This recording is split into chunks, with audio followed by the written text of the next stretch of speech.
He came back with an apology and blew up everything I'd healed from. I had done everything right.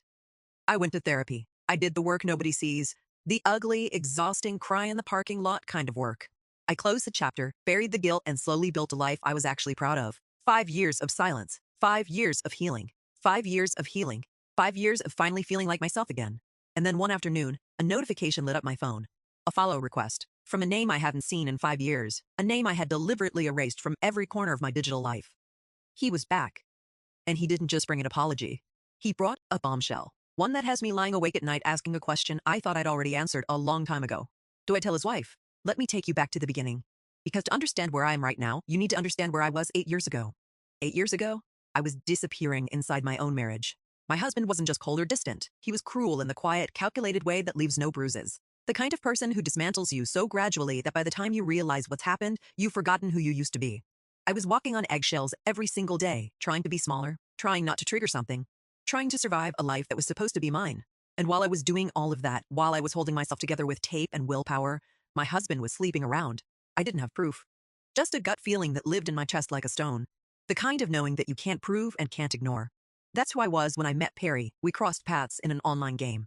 He was married too, to a woman named Tina. I don't even remember how the conversation started, but they did. And they kept going. Late nights, both of us online when we probably should have been asleep, talking about our lives, our loneliness, the quiet desperation of feeling stuck. Perry made me feel heard for the first time in years. He remembered things I said. He asked follow-up questions. He told me I was beautiful, that I was funny, that I made sense to him in a way that felt effortless. And for a woman who had been emotionally starved for so long, that kind of attention felt like stepping into sunlight after years in a dark room. I need to be honest about something here, because I've spent a lot of time sitting with it. I knew what I was doing was wrong. I wasn't naive about it. There was real guilt. The kind that wakes you up at 3 a.m. and sits on your chest. But I chose weakness over strength and I played into it. That's on me. I've owned that. I want to pause here, because this is the part where it's easy to reduce everything to a simple moral judgment. And yes, engaging in an emotional affair with a married man is wrong. That part's not complicated. But I think it's worth sitting with the full picture for a moment. I was in an abusive marriage being quietly destroyed by a man who was also cheating on me. I was not hunting for a married man to attach myself to. I was a person in tremendous pain who found a source of warmth, and I leaned into it when I should have stepped back. Does the context excuse it? No. Does it explain it? Completely. And as you're about to see, Perry knew exactly what he was doing. I was not his first. I was not his only. And the kindness and attention he offered me, it was a performance he'd been giving for years. For almost 2 years, Perry and I talked every single night. We exchanged pictures. The conversations went places they shouldn't have. And Perry consistently told me the same things, that his marriage was broken, that he was planning to leave Tina, that since they didn't have children, there was nothing complicated keeping him there. About 2 years in, I did the most terrifying thing I'd done in a long time. I told him I was in love with him. He said he felt the same way. He told me that once his divorce was moving forward, he wanted to relocate to my city and start over. With me, he painted this picture of a future, a real one, a quiet and good one, and I believed him.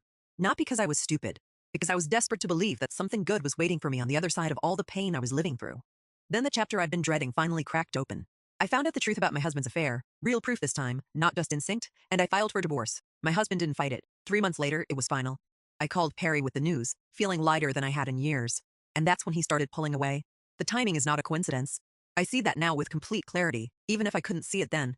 The moment I became simply available, not a married woman in a complicated situation, not a secret, not a fantasy, Perry's interest started to dissolve, because I think, for people like Perry, the unavailability is part of the appeal. The distance, the secrecy, the longing. When reality shows up and asks him to actually follow through, the fantasy dies. He never wanted a future with me. He wanted the version of me that existed in the dark, at midnight, on the other side of a screen. Perry went quiet for days at a stretch. Sometimes a whole week. I gave him grace. Divorce is complicated, I told myself. He has a lot to sort out. But then something shifted in the way he talked to me. He started bringing up other women. Constantly. Who he found attractive and why. How they compared to Tina. How they compared to me. It was a subtle, grinding kind of cruelty, dressed up as casual conversation, but with a blade in it. Then, about 2 weeks before our 3-year mark, Perry told me something that rearranged everything. He had slept with someone else, just days before. I held my face still. I reminded myself we weren't technically together. I kept my pain exactly where it was, locked inside, invisible, but then he kept going. He told me he'd slept with a number of women over the past several years. He told me there had been other emotional affairs, running at the same time as ours. Multiple women. Multiple connections. All of them built on the same promises, the same late-night conversations, the same feeling of being the one person who truly understood him. Everything I thought we had, the intimacy, the trust, the sense that I was somehow different to him was a lie. Or not even a lie, exactly. Just a script. One he delivered to an audience he'd never let compare notes. I didn't cry in front of him. I don't know how I managed that, but not long after, I made my decision. I blocked Perry on every platform I could find, closed the door, and started the long, unglamorous process of figuring out how I had gotten there and how to make sure I never ended up somewhere like that again. Let's be precise about what Perry revealed that night, because it wasn't just infidelity. It was a pattern, deliberate, sustained, and practiced. This was not a man who fell into something complicated. This was someone who had built an entire architecture of false intimacy, running multiple emotional and physical affairs simultaneously, giving each woman the same feeling of being uniquely seen and understood. The comparison talk that wrapped up near the end, that has a name. It's called devaluation, a way of eroding someone's sense of worth right before you discard them. Conscious or not, it works the same way. And somewhere in the middle of all of it, throughout all 3 years, was Tina, a woman who, as far as I knew, had no idea. I asked my therapist whether I should tell her. She advised me not to. At the time, I was still raw, still fragile, and inviting that kind of chaos into my healing process would have done more damage than good. She was right about that, so I let it go. What I did next is the part of the story I'm most proud of. I threw myself into therapy. I sat with the shame, the grief, the anger at Perry, the anger at myself, and I worked through it honestly, without flinching away from the uncomfortable parts. I examined the choices I made and why I made them. I stopped running from the guilt and started learning from it. My therapist and I talked about Tina directly. I asked flat out, should I contact her? She said no, not because Tina didn't deserve the truth, but because I wasn't the right person to deliver it yet, and because the fallout would have destabilized everything I was trying to build. So I moved forward. 5 years passed. I built a career I'm genuinely proud of. I healed in ways I didn't think were possible for me. I'm still single, intentionally, taking my time, not settling, not rushing. My life feels like mine in a way it never did before. And then one afternoon, a notification appeared on my phone. It was Perry, on a platform we'd never even been connected on. He followed me. And then, a message arrived in my DMs. I'll be honest, I was curious, not vulnerable, not hopeful. Just curious, so I responded. Perry's message was soaked in the language of self-discovery. He'd been on a spiritual journey. He was healing, reflecting, doing the work. He wanted to reach out to everyone he'd hurt and take real ownership of his mistakes. He missed me. He needed me to know that. I wasn't moved. But I had a question. Are you still married to Tina? Yes, still married. Is she aware you're filing for divorce? Is she part of this apology journey? And here is where I had to put my phone down for a moment. Perry told me his attorney had specifically advised him not to say a single word to Tina about the divorce, not until it was completely finalized. Why? Because Perry had been unfaithful so many times, in so many ways, that if Tina found out before the paperwork was signed, she would be legally entitled to a significantly larger share of their home and their shared business. So the spiritual journey, the healing, the accountability, none of it extends to his wife. Tina is waking up every morning in a marriage she believes is real, while her husband quietly meets with divorce attorneys, protects his assets, and sends apology messages to the women he used to conduct affairs with. I need to say this clearly because it matters. Perry is not on a spiritual journey. Perry is on a legal strategy. The healing and accountability framing is a costume, and a convenient one. What he is actually doing is financially motivated, attorney-directed, and deliberately timed to minimize his losses. He is using the divorce process as a weapon against his wife, and the entire strategy depends on keeping her in the dark. Real accountability doesn't come with terms and conditions designed to protect your bank account.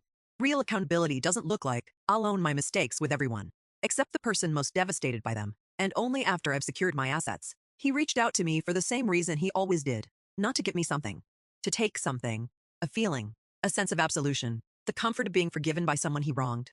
That's not growth. That's still just Perry, doing what Perry does, with better vocabulary. This is the question I've been carrying for days now, and I want to think through it honestly. 5 years ago, my therapist was right to tell me not to reach out. I was healing. The affair was behind me. Walking into Tina's life as the woman who had an emotional affair with your husband, and by the way, he's been cheating on you for years, would have been chaos on top of grief, and I wasn't equipped to manage what came next. But this is not 5 years ago. The situation has changed in a specific, material way. Perry isn't just a bad memory. He is right now, actively, orchestrating a divorce in a way that strips Tina of legal protections she is entitled to. He is hiding information from her that directly affects her financial future. And the only reason that strategy works is because she doesn't know. I am not obligated to protect his secret. But here's what I keep coming back to. If I reach out to Tina, it has to be for her, not for me. Not to punish Perry, not to process my anger by lobbing it in her direction. If I do this, it needs to come from a genuine belief that she deserves to know the truth so she can make her own informed choices. That's the only clean reason to do it, and I have to be prepared for the full range of what comes back. She might not believe me. She might already know more than Perry thinks she does. She might lash out. I have to be willing to deliver the information and let go of needing any particular response. As for Perry's apology, I owe him nothing. Not a conversation, not forgiveness performed out loud, not my time, my energy, or my attention. Whatever I decide about Tina, I already know the answer when it comes to him. Lock and don't look back. Because here's the truth underneath all of it. He didn't come back because he's changed. He came back because he still sees me as someone who exists in his orbit, someone whose reaction to him makes him feel better about himself. That is not healing. That is the same pattern, wearing a different outfit. I was never going to be the exception to who Perry is. And honestly, neither was any other woman he ever made feel that way. 8 years ago, I made choices I deeply regret. I've sat with that, I've worked through it, and I've tried every day since to be someone I can actually respect. Perry spent those same 8 years continuing to deceive his wife, cycling through affairs and emotional manipulations, and is now using the language of spirituality to run a legal strategy while calling it growth. The difference between those two paths is not subtle. If you're watching this and someone from your past has resurfaced carrying an apology like a peace offering, remember this: an apology is only worth something if the behavior it's apologizing for has actually stopped. Everything Perry has shown me says it hasn't. So, what would you do? Would you tell Tina? Would you block and protect your peace? Drop it in the comments, because I genuinely don't think this one has an easy answer. See you in the next one.